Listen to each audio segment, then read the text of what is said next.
This video is brought to you by John Robson Guitar Tuition.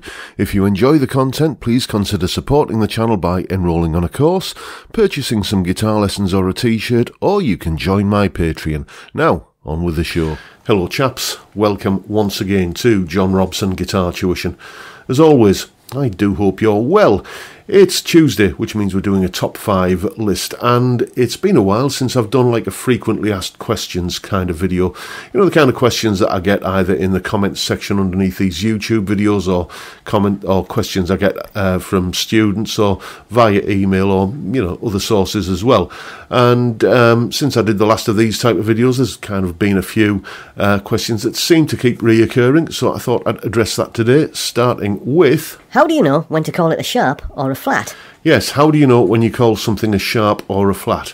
Well, the basic rule is you don't use the same letter twice when you're naming the notes in a scale.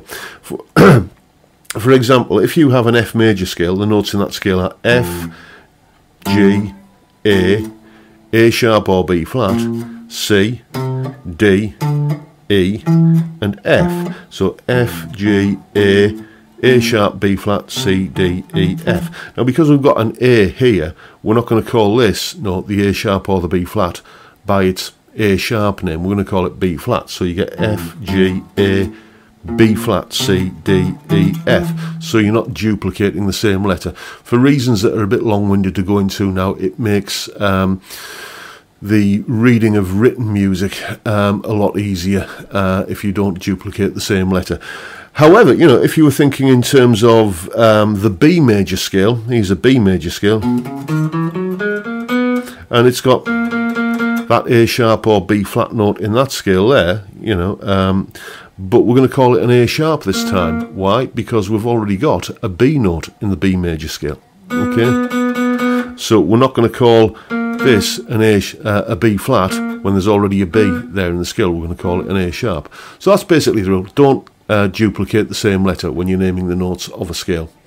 Next. How do you record your guitar when you're using your camera? Yeah, how I record the guitar solos with the camera and manage to get get Reaper running at the same time. The short answer is I use 2 PCs. I'm on a PC now where I'm speaking into a webcam, and I'm running OBS Studio. Now, this OBS Studio has it allows you to do multiple audio inputs. I've got this one here, which is my USB microphone that I'm speaking into, and I've got the microphone that's on the Marshall DSL1 combo down there. That's going into an interface over here, going into the computer, and I've just got both audio inputs, the USB audio and the microphone. Well, both USB audio, but basically this USB mic and the USB audio interface are there, so I can talk and I can play at the same time. However, when I'm running Reaper, as opposed to this is OBS Studio, like when I'm doing a full produced track, then I have to do that on this PC over here. Reaper is running on that PC, and the camera software is running on this PC, and then it's just a simple matter of after you hit record, but before you kind of start getting into the video, you just do an audio sync, which is that. So you can isolate the frame where I'm doing that, and you can isolate the part in the audio waveform where that happens, line the two up, and everything's in sync. So it basically to get the camera and Reaper running, it takes 2 PCs. That's the only way I've found of doing it anyway. Next. What do you do to warm up? Yeah, what do I do to warm up? Basically I jam.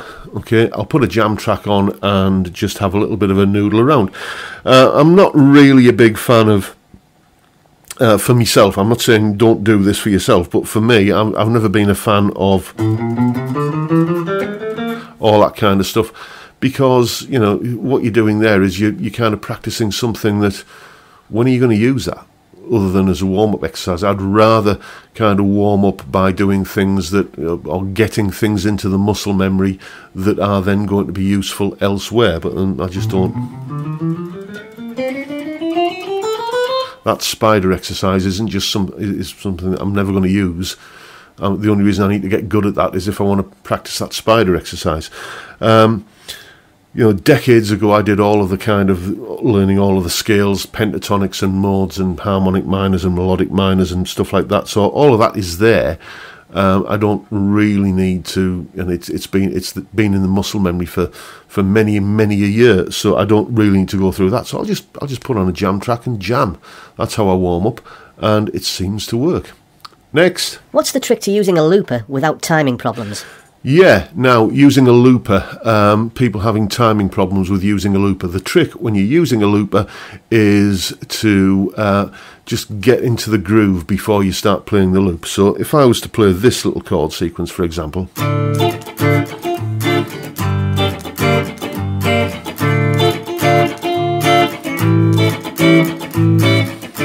like that, I'll play at least once through the loop, and then on the next cycle, or once through the cycle of the chord sequence, then on the beginning of the next cycle, on that first downstroke of the first chord at the beginning of the cycle, that's when I'll hit the loop button, and then I'll hit the loop button again at the first downstroke of the next time through that cycle of chords.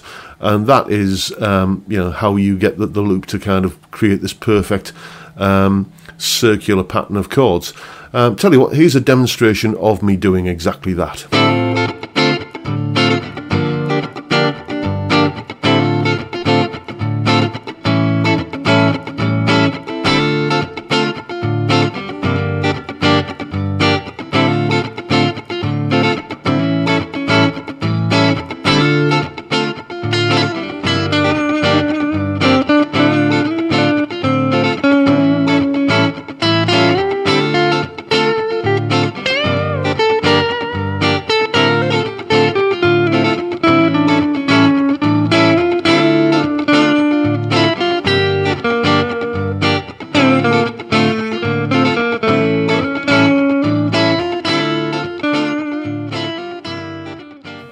So that's how you create a loop like that. It's all about kind of getting the rhythm going, and then it's just you're taking a snapshot of one cycle of that rhythm and just hitting the coordinating your pedal foot to your strumming arm to hit the button at the right time.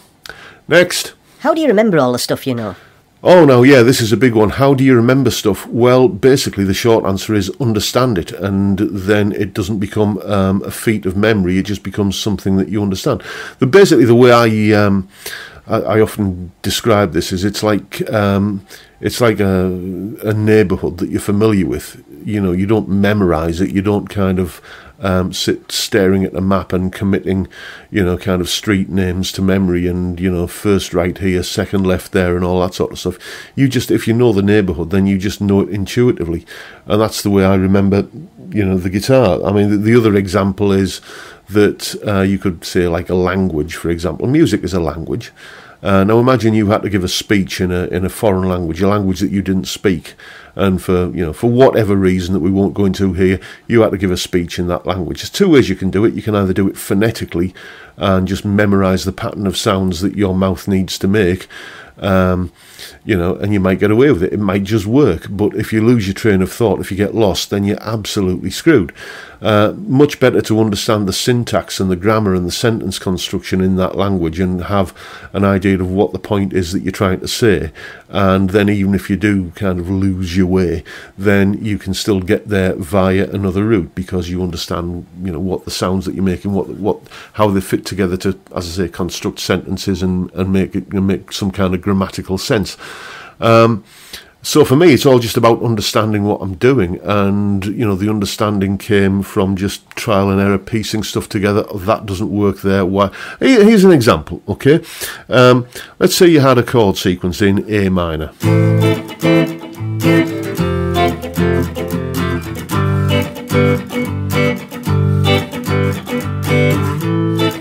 Something like that. Now you might have a lick that is in A minor that you've learned. It's a really cool lick. It might go something like that, okay? Like that. So that's a fairly sort of typical A minor blues rock kind of lick, but it wouldn't fit over that chord sequence. And this is, stuff that I figured out many, many years ago. Why wouldn't it fit? Well, because Okay, of that note there, that's an F sharp note, and we had an F chord in the chord sequence. So noticing the fact that, well, you know, it's an A minor pentatonic box, and sometimes you can add that note in if there's a chord that's got that note in it, like that, where you've got a chord that's got that note in it. But then again, if you've got a chord that's got this note in it, then that F note there is going to work there rather than that F sharp note there. So just seeing the kind of logic of how stuff sort of fits together like that and gaining an understanding of it, that's how I make sense of it. And if you can make sense of it, then, as I say, it's not something that you remember, it's something that just makes sense and, you know, is obvious, hopefully, most of the time. So there you go, folks. There are probably the 5 most frequently asked questions that I get from, as I say, YouTube comments, email, students and various other sources, and that's how they stand at the moment. Let me know if you have any other suggestions for topics you'd like to see covered, but that is pretty much the video for today, folks.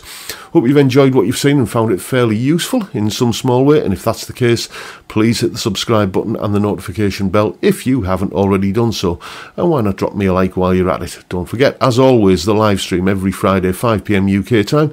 We'll have a beer, we talk music, we talk guitars. Great way to kick off the weekend. I'd love to see you there if you can make it. But for now, I'll bid you all a good day and say thank you so much for watching. Thank you for your time. Look after yourselves, folks. Stay well, stay safe, and above all, stay sane.